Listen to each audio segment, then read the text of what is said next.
Hello guys, അപ്പോൾ ഞാൻ ഒരു കാര്യം പറയാം ഗൈസ്. നീ ചൂട് എനിക്ക് കുറുക്കിന് നിറമുണ്ട് ഗൈസ്. എന്താ കുളിക്കുമ്പോൾ ഒന്നും കുറുക്കുന്ന നനയില്ല കഴിക്കൂല. നന്നായിട്ടൊന്നും ഞാൻ കുളിക്കൂല. ഞാൻ ആണുങ്ങളില്ലേ, എനിക്ക് വൃത്തിയില്ല. അതുകൊണ്ടൊരു പൗഡർ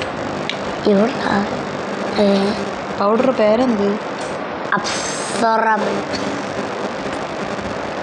നിങ്ങൾ തന്നെ വായിച്ചു പറ ഗൈസ്. എനിക്ക് ഇംഗ്ലീഷ് നന്നായിട്ട് വായിക്കാൻ അറിയാം, എന്നാൽ ഇതെനിക്ക് വായിക്കാൻ അറിയാം ഗൈസ്.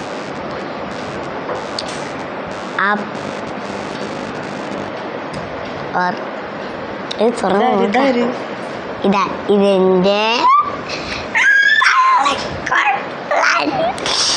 വേറൊരാള് കാണിച്ചത്.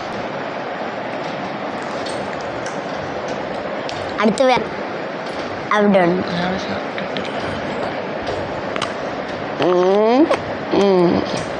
അയാളെ കാണിക്കണ്ട, സുഖമില്ല ഗൈസ്.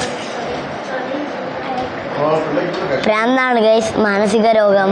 അതുകൊണ്ട് പോയാൽ കിടന്ന് അയാൾക്ക് ലൈറ്റ് ഇതില്ല, അതുകൊണ്ട് അയാളെ ഒരു ഇരുട്ട് സ്ഥലത്ത് കിടത്തിയിരിക്കുകയാണ്. അയാളെ കാണിക്കണ്ട ഗൈസ്, തുറന്നാൽ പേടിക്കും. അതുകൊണ്ട് വേണ്ട.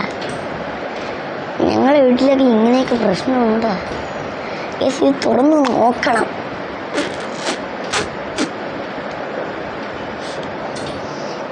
പള്ളിക്കള്ളായി, ഇത് പള്ളിക്കള്ളാണ്. എന്തിനാണെന്നറിയാമോ? എൻ്റെ ബാബേനെ എപ്പോഴും ഞാൻ വിളിക്കണം. ആ സ്കൂളിൽ പോകൂല, പള്ളിക്കള്ളനായിട്ട് കിടക്കും. ഒരു ദിവസം ഞങ്ങളുടെ അമ്മാമ്മയുടെ കൂടെ സ്കൂളിൽ പോയി. പിന്നെ സ്കൂളിൽ ഇരുത്തിയൊന്ന് ഓടണം ഞങ്ങളുടെ അമ്മാമ്മയുടെ കൂടെ.